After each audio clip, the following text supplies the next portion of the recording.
In 1944, a young sailor named Hal Burvin took part in one of the defining naval battles of World War II.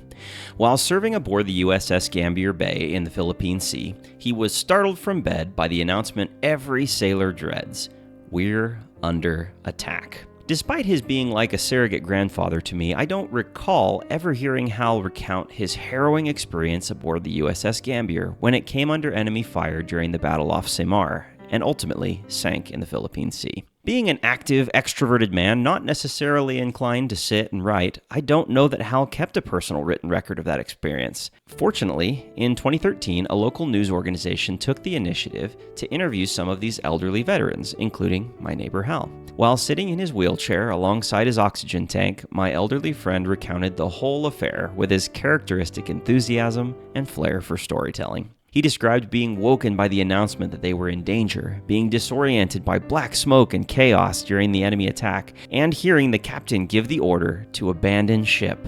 With a twinkle in his eye, he described having tested the water temperature with his toe to make sure that it wasn't too cold before jumping into the Philippine Sea, and how the waterlogged sailors tried to signal the American pilots overhead to coordinate a rescue. Had someone not taken the time to conduct an oral history with my friend, we would have had the hard textbook facts that the Gambier was destroyed in 1944, but we wouldn't have the full lived experience from someone who was there. So you may be asking, what is oral history? Well, it is the process of collecting, preserving, and sharing verbal histories for the benefit of current and future generations. In the broadest sense of the term, oral history was actually the first type of history. Prior to written languages, traditions, legends, and family history were passed down from one generation to another through oral tradition. While there are written records that predate them, the earliest known collective historians, such as Herodotus and Thucydides in Greece, emerged around the 5th century BC. While maintaining a static written record of the past has its advantages when compared with an oral tradition that can be forgotten, warped, or otherwise changed over time, there is still great value in having oral history to complement and pick up where the written records leave off. So why do we need oral history?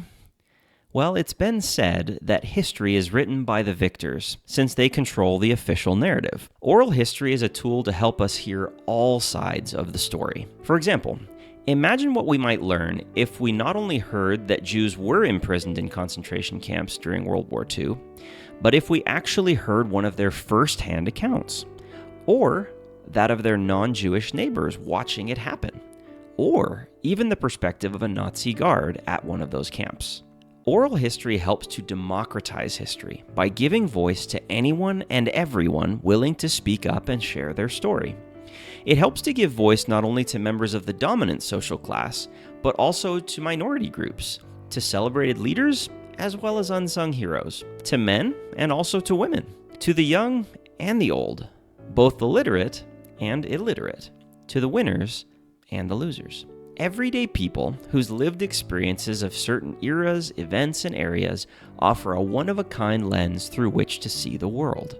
Oral history also helps to preserve the emotion and the way in which things are shared that may not come across in a transcript alone. Hearing the fear and trauma in a soldier's voice as they describe the chaos of war is quite different from reading that war is chaotic. Another benefit is that oral history can help preserve the perspective and history of those who cannot write their own history due to illiteracy or other constraints. Or perhaps they will not write their history due to disposition or apathy, but who are amenable to talking with someone about it. Lastly, oral history helps to combat a growing problem that the current generation uses largely disposable records, such as texts, emails, and other digital documents that may not be preserved as well as the tangible documents of past generations. Who can conduct an oral history? The beauty of oral history is that you don't have to be a professional historian in order to engage with this methodology. Anyone with the inclination, a recording device, and someone to talk with, generally called a narrator, can conduct an oral history interview. Many organizations encourage people to conduct oral histories with their aging parents using their cell phones as a recording device. Students as young as high school are often trained to conduct oral history interviews of their relatives or other individuals from their communities as part of their coursework or in service to a historical organization in their area. One of the largest oral history programs, for example, is sponsored by the Church of Jesus Christ of Latter-day Saints, as they seek to collect, preserve, and share the ongoing history of their organization and its members throughout the world. For example, they routinely train church history specialists who, among other things, conduct oral history interviews with their church members. In contemporary society, almost anyone can conduct an oral history interview. How to conduct an oral history? Conducting an oral history can be as simple and informal as sitting down to record a conversation between you and someone else about an aspect of their personal history. To produce a more professional oral history, though, you'll want to do some or all of the following. Preparation before the interview. Have a conversation with the individual a few days or weeks ahead of time in order to accomplish the following. 1. Help them get comfortable with you. 2. Help you identify topics or areas with which you should become familiar before the official interview. 3. Invite the individual to bring any mementos or artifacts that might help to trigger their memory or enhance their narrative. 4. Confirm the time, date, and location of the interview. Many narrators prefer to be interviewed in their homes. Some other things you'll want to do in preparation for the interview include research the topic about which you'll be interviewing the individual so that you can ask informed questions. Test and familiarize yourself with your recording equipment. You don't want to mess up the recording or waste time during the interview because you're unfamiliar with your equipment. Make sure that you have extra batteries, a notebook, and a couple of pencils or pens for taking notes. Prepare and print an agreement related to the use of the oral history interview for the narrator to sign at the time of the interview. Prior to starting the interview, you'll want to do the following. Arrive on time, dressed appropriately, and if at their home, ask where they would like to have the interview. If filming the interview, ensure that you have decent lighting, as one might find near a window, and place the camera at an appropriate distance to capture the interview without being intrusive. Make sure that you are in a quiet place where you won't be interrupted. Explain to the narrator that once you start the recording, you will introduce yourself, them, and the interview's location and purpose. Thereafter, you will simply have a conversation, guided by your questions and their recollections.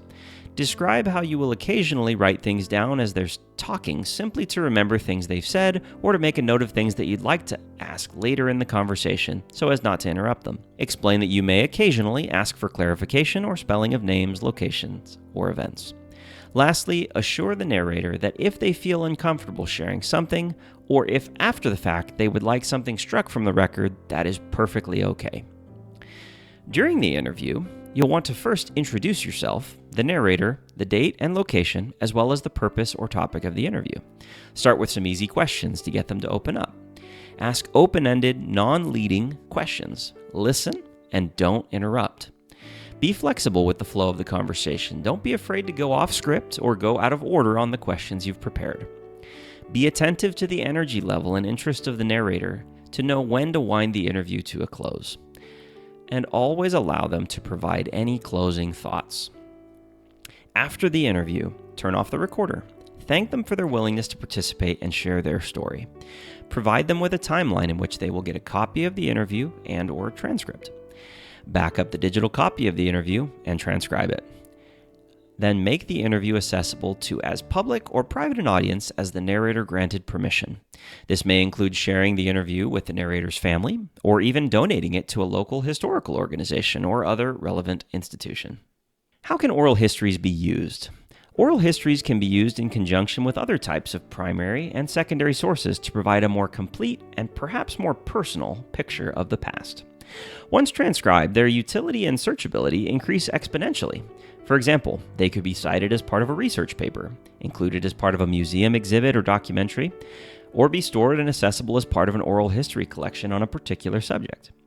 They are particularly useful in public history venues, as patrons tend to enjoy hearing first-person stories as opposed to secondhand descriptions of people or events. As any personal account has the potential for either intentional or unintentional bias or misinformation, it is best to use oral history interviews in concert with other primary sources to verify information and align your conclusions with broader context than the narrator may have provided. Where can I learn more? Oralhistory.org is the official website for the Oral History Association, where you can find helpful resources, a calendar of events, and other relevant information. Many universities and municipalities also have their own oral history departments or organizations, which may be helpful to you. Lastly, When should we conduct oral history interviews? It has been said that the best time to plant a tree was 10 years ago. The second best time is today. When it comes to oral histories, if you didn't capture them 10 years ago, today may be too late. Narrators and their memories are a perishable resource. In other words, identify those which are most urgent and get started. Don't let their lived history and life lessons slip through your fingertips and out of public memory simply because you never got around to capturing them. Thank you.